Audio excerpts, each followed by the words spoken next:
Good evening all of you. आज हम लोग देखेंगे 10th क्लास के प्रकाश का अपवर्तन तथा परावर्तन, जो बहुत ही महत्वपूर्ण चैप्टर है। जैक बोर्ड, उत्पाद सिपाही, JSSC, SSC, MTS, CHSL, NTPC, railway, group D आदि महत्वपूर्ण एग्जामों के लिए बहुत महत्वपूर्ण चैप्टर है, जिसमें सबसे पहला क्वेश्चन है जिसको हम लोग देखेंगे कि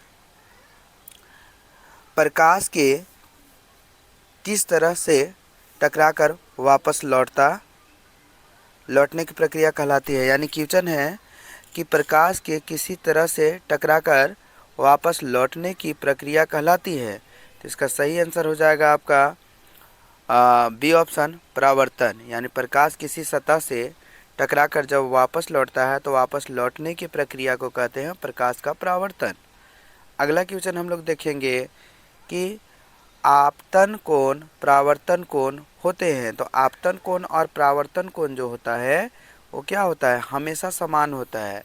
यानी कि यदि आपतन कोण का मान 20 होगा तो परावर्तन कोण भी 20 होगा। आपतन कोण यदि 40 होगा तो परावर्तन कोण भी 40 होगा। यानी आपतन कोण और परावर्तन कोण सदैव क्या होते हैं, बराबर होते हैं। आगे हम लोग बात करेंगे तीसरा क्वेश्चन कि परावर्तन के नियमों की संख्या है। तो परावर्तन के कितने नियम हैं, तो प्रकाश के परावर्तन के मुख्य रूप से 2 नियम हैं। कितने नियम हैं, 2 नियम हैं, जिसमें पहला नियम है कि आपतित किरण, परावर्तित किरण तथा अभिलंब तीनों एक ही तल में होते हैं। जैसे एक समतल दर्पण हो गया, अब इस समतल दर्पण में हम देखेंगे कि आपतित किरण, परावर्तित किरण। आपतित किरण को ऐसे डिनोट करेंगे, ये परावर्तित किरण है, और बीच में डाला गया अभिलंब, ये क्या है, अभिलंब, जिसको हम लोग लंब बोलेंगे। ये तीनों क्या होता है, एक ही तल में होता है, यानी एक ही तल या एक ही बिंदु में होता है। दूसरा नियम है कि आपतन कोण और परावर्तन कोण, आपतन कोण यानी कि आई और परावर्तन कोण यानी आर सदैव क्या होता है, बराबर होता है। इस प्रकार से हम लोग देखेंगे कि परावर्तन के कितने नियम हैं, 2 नियम हैं। अगला क्वेश्चन देखेंगे हम लोग, समतल दर्पण में बनने वाले प्रतिबिंब होते हैं। तो समतल दर्पण में जो प्रतिबिंब बनता है वो होते हैं, तो कैसा होता है, तो इसका सही आंसर हो जाएगा आभासी। यानी समतल दर्पण में बनने वाला प्रतिबिंब कैसा होता है, आभासी होता है। अगला क्वेश्चन देखेंगे हम लोग कि समतल दर्पण में प्रतिबिंब की दूरी होती है। तो समतल दर्पण में प्रतिबिंब की दूरी क्या होती है, तो हम लोग इसमें देखेंगे कि समतल दर्पण जो प्रतिबिंब की दूरी होती है वस्तु से कम होती है। वस्तु से क्या होती है, नहीं, इसका सही आंसर हो जाएगा वस्तु के बराबर होती है। जैसे मान लेते हैं कि यहाँ पर समतल दर्पण है, यहाँ पर क्या है, समतल दर्पण में है। अब यहाँ पर जितना इसका दूरी होगा उतना ही इसका डिस्टेंस पीछे भी होगा। यानी जितना वस्तु की दूरी होगा उतना ही उसका बीम का दूरी होगा। समतल दर्पण में ऐसा होता है, वस्तु की दूरी और बीम का दूरी दोनों क्या होता है, समान होता है। अगला क्वेश्चन देखेंगे हम लोग कि समतल दर्पण में प्रतिबिंब होता है। तो समतल दर्पण में प्रतिबिंब कैसा होता है, तो इसका सही आंसर होता है कि समतल दर्पण में जो प्रतिबिंब होता है वो सीधा होता है। कैसा होता है, सीधा होता है। अगला क्वेश्चन देखेंगे कि दर्पण में पार्श्व उल्टाव पाया जाता है। तो दर्पण में पार्श्व उल्टाव जो पाया जाता है वो समतल दर्पण में पाया जाता है। किसमें पाया जाता है, समतल दर्पण में। अगला क्वेश्चन है कि अवतल दर्पण का फोकस होता है। अवतल दर्पण का फोकस कैसा होगा, तो वास्तविक होता है। कैसा होता है, वास्तविक होता है। अगला क्वेश्चन है कि उत्तल दर्पण का फोकस होता है। तो उत्तल दर्पण का फोकस कैसा होगा, आभासी होगा। उत्तल दर्पण का फोकस कैसा होगा, आभासी होगा। अगला क्वेश्चन हम लोग देखेंगे कि दर्पण की फोकस दूरी होता है। तो दर्पण का जो फोकस दूरी होता है इसके बराबर फार्मूला होता है। यानी एफ बराबर क्या होता है, तो एफ बराबर हम लोग देखेंगे, एफ बराबर होता है r/2 या r बराबर 2f। तो इसका सही आंसर क्या हो जाएगा, इसका सही आंसर हो जाएगा बी, यानी ई ऑप्शन सही है। अगला क्वेश्चन है कि उत्तल दर्पण का उपयोग किया जाता है। तो उत्तल दर्पण का उपयोग किस में किया जाता है, तो इसका सही आंसर हो जाएगा वाहन के रिव्यू मिरर में। वाहन के किस में होता है, रिव्यू मिरर में, यानी कि साइड मिरर के रूप में इसका उपयोग किया जाता है। अगला क्वेश्चन देखेंगे हम लोग कि अवतल दर्पण का उपयोग होता है। तो अवतल दर्पण का उपयोग किस में होगा, तो अवतल दर्पण का उपयोग जो होता है वो सोलर कुकर में होता है, यानी सोलर कुकर में सौर ऊर्जा को एकत्रित करने के लिए। अगला क्वेश्चन है कि वास्तविक प्रतिबिंब प्राप्त होता है, तो वास्तविक प्रतिबिंब कहाँ से प्राप्त होगा? तो अवतल दर्पण से वास्तविक प्रतिबिंब प्राप्त होता है। किससे प्राप्त होता है? तो अवतल दर्पण से। अगला क्वेश्चन है कि प्रकाश का एक माध्यम से दूसरे माध्यम में जाना क्या कहलाता है? तो प्रकाश के एक माध्यम से दूसरे माध्यम में जाना अपवर्तन कहलाता है। क्या कहलाता है? अपवर्तन कहलाता है। अगला क्वेश्चन है जो हम लोग देखेंगे कि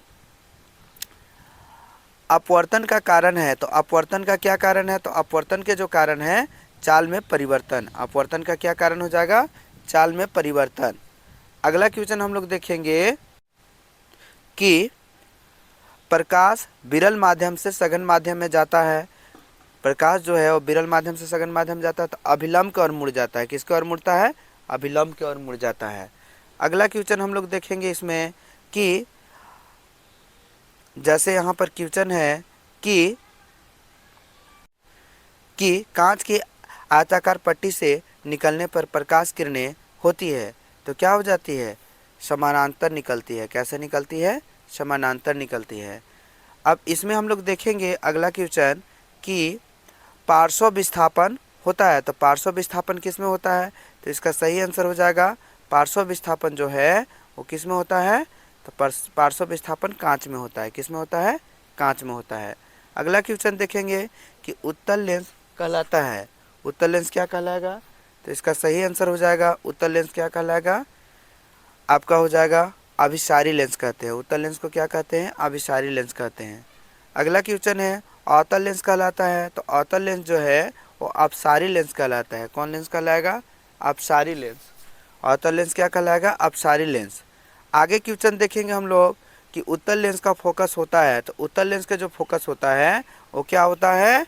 वास्तविक होता है। उत्तल लेंस का फोकस क्या होता है? वास्तविक होता है। अगला है कि अवतल लेंस का फोकस होता है, तो अवतल लेंस का जो फोकस होता है वो क्या होता है? आभासी होता है। अवतल लेंस का फोकस क्या होता है? आभासी होता है। तो इसका हम लोग देखेंगे इसमें आभास कर सकते हैं। आगे क्वेश्चन देखेंगे कि लेंस की क्षमता का इकाई है, तो लेंस के क्षमता का जो इकाई होता है वो क्या होता है? तो इसका सही आंसर हो जाएगा डायऑप्टर, यानी क्या होता है? डायऑप्टर, जिसको बड़ा डी से डिनोट करते हैं। अगला क्वेश्चन है कि लेंस की क्षमता बराबर होता है, तो लेंस की क्षमता बराबर होता है 1/f होता है। क्या होता है? 1/f होता है। अगला क्वेश्चन है लेंस की क्षमता होती है, तो लेंस की क्षमता क्या होती है? धनात्मक होती है। क्या होती है? धनात्मक होती है। लेंस की क्षमता क्या होता है? धनात्मक होता है। आगे क्वेश्चन देखेंगे अवतल लेंस की क्षमता होती है, तो अवतल लेंस की क्षमता क्या होती है? तो इसका सही आंसर हो जाएगा अवतल लेंस की क्षमता ऋणात्मक होती है। आगे क्वेश्चन हम लोग देखेंगे कि वास्तविक प्रतिबिंब हमेशा होता है, तो वास्तविक प्रतिबिंब जो है वो हमेशा क्या होता है? उल्टा होता है। क्या होता है? उल्टा होता है। आगे देखेंगे आभासी प्रतिबिंब हमेशा होता है, तो आभासी प्रतिबिंब हमेशा क्या होता है? सीधा होता है। जो आभासी प्रतिबिंब होगा वो हमेशा क्या होगा? सीधा होगा। अगला क्वेश्चन देखेंगे हम लोग कि मानव नेत्र में लेंस होता है, तो मानव नेत्र में जो लेंस होता है वो क्या होता है? तो मानव नेत्र का जो लेंस होता है वो उत्तल होता है। क्या होता है? उत्तल होता है।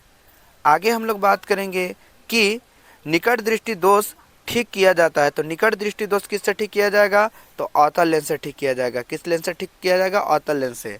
अगला क्वेश्चन हम लोग देखेंगे कि दूरदृष्टि दोष ठीक किया जाता है, तो दूरदृष्टि दोष किससे ठीक किया जाएगा? तो दूरदृष्टि दोष उत्तल लेंस से ठीक किया जाता है। अगला क्वेश्चन है कि प्रकाश का परावर्तन होता है, तो प्रकाश का परावर्तन होता है, तो इसका आंसर हो जाएगा चिकनी सतह में। प्रकाश का परावर्तन हमेशा चिकनी सतह में होता है। अगला क्वेश्चन हम लोग देखेंगे सूर्य की किरणों को एक बिंदु से पर केंद्रित करता है, तो सूर्य की किरणों को एक बिंदु पर केंद्रित करने वाला क्या होता है? तो अवतल दर्पण होता है। अवतल दर्पण क्या होता है? एक जगह केंद्रित करता है, इसीलिए इसका उपयोग जो है वो किसके रूप में होता है? तो इसका उपयोग सौर ऊर्जा को यानी सौर सेल के रूप में किया जाता है। अगला क्वेश्चन है देखेंगे लेंस का प्रकाशीय केंद्र होता है, तो लेंस का जो प्रकाशीय केंद्र जो होता है वो O होता है। क्या होता है? O होता है। अगला क्वेश्चन है कि आवर्धन का सूत्र होता है, तो आवर्धन बराबर जो सूत्र होता है वो क्या होता है, तो V बटा U होता है, V बटा U होता है। अगला क्वेश्चन हम लोग देखेंगे, समतल दर्पण का आवर्धन होता है, तो समतल दर्पण का आवर्धन क्या होगा, तो इसका सही आंसर हो जाएगा +1। समतल दर्पण का आवर्धन क्या होगा, +1 होगा। अगला क्वेश्चन हम लोग देखेंगे कि उत्तल दर्पण का आवर्धन होता है, तो उत्तल दर्पण का जो आवर्धन होगा वो हमेशा क्या होता है, 0 से अधिक होता है और 1 से कम होता है, यानी 0 से अधिक और 1 से कम, 0 से अधिक और 1 से कम होता है। इसका सही आंसर हो जाएगा आपका बी ऑप्शन। आगे देखेंगे हम लोग कि अवतल दर्पण से बड़ा प्रतिबिंब मिलता है जब वस्तु कहाँ हो, तो अवतल दर्पण में बड़ा प्रतिबिंब मिलता है जब वस्तु कहाँ हो, तो वस्तु किस में होगा, तो मिलेगा तो फोकस और ध्रुव के बीच में होगा, फोकस और ध्रुव के बीच में होगा तो बड़ा प्रतिबिंब मिलता है। अगला क्वेश्चन है कि प्रिज्म से गुजरने पर प्रकाश होता है, तो प्रिज्म से गुजरने पर प्रकाश क्या होगा, तो इसका सही आंसर हो जाएगा विक्षेपित हो जाता है। क्या हो जाता है, विक्षेपित हो जाता है। अगला क्वेश्चन है श्वेत प्रकाश का विभाजन होता है, तो श्वेत प्रकाश का जो विभाजन होता है वो कितना में होता है, तो विक्षेपण के माध्यम से होता है। किस माध्यम से होता है, विक्षेपण के माध्यम से होता है। अगला क्वेश्चन हम लोग देखेंगे कि इंद्रधनुष बनने का कारण है, तो इंद्रधनुष का बनने का जो मुख्य कारण है वो प्रकाश के परावर्तन भी है। क्या है, प्रकाश के परावर्तन भी है, अपवर्तन भी है, विक्षेपण भी है। तो इसका सही आंसर हो जाएगा, हम लोग देखेंगे कि तीनों हो जाएगा। क्या हो जाएगा, तीनों हो जाएगा, यानी सही आंसर हो जाएगा इसका डी, सभी। क्या हो जाएगा, सभी। आगे हम लोग क्वेश्चन देखेंगे कि लाल रंग का अपवर्तनांक होता है, तो लाल रंग का जो अपवर्तनांक होता है वो क्या होता है, तो सबसे कम होता है। लाल रंग का अपवर्तनांक क्या होता है, सबसे कम होता है। आगे हम लोग क्वेश्चन देखेंगे कि बैंगनी रंग का अपवर्तनांक होता है, तो बैंगनी रंग के जो अपवर्तनांक होता है वो सबसे अधिक होता है। क्या होता है, सबसे अधिक होता है। आगे क्वेश्चन देखेंगे दर्पण का ध्रुव कहलाता है, तो दर्पण के ध्रुव क्या कहलाएगा, तो इसका सही आंसर हो जाएगा सतह का केंद्र कहलाता है। क्या कहलाता है, सतह का केंद्र कहलाता है। आगे हम लोग देखेंगे कि प्रकाश के परावर्तन या अपवर्तन का अध्ययन कहलाता है, तो प्रकाश के परावर्तन और अपवर्तन के अध्ययन को क्या कहेंगे, प्रकाशीय बोलेंगे। क्या बोलेंगे, प्रकाशीय बोलेंगे। इसका सही आंसर हो जाएगा सी। आगे हम लोग देखेंगे कि इसी तरह से और वीडियो देखने के लिए मेरा चैनल को सब्सक्राइब करें, लाइक करें और बेल आइकन को दबाएं। और PDF पाने के लिए मेरा यहाँ पर नंबर है, इसमें आप कांटेक्ट कर सकते हैं। सभी को धन्यवाद।